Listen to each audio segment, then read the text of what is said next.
Mayang buntag mga higala. Karon atong hisgutan kining usa ka tanom nga mais.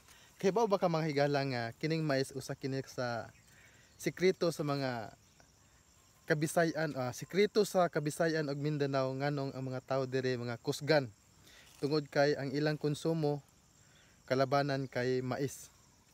Ug kahibalo ka ba nga ang mais maoy ika-5 nga nag-una nga produkto diri sa Pilipinas. Apan luyo ni ana kining mais una kining nadiskubre ug gitanom dito sa Mesoamerica o sa Central America kapin 2,500 ka tuig na ang nilabay.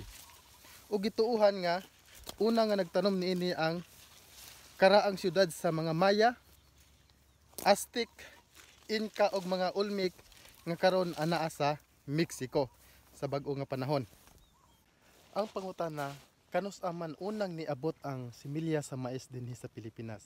Base sa kasaysayan mga higala, ang mais una nga niabot dinhi sa Pilipinas kauban ang mga tubo, tabako gikan sa Mexico pinaagi sa Manila Acapulco trade. Gituuhan nga 17 kagatos ka tuig ang nilabay una nga nag-abot ang similya sa mais dinhi sa Pilipinas.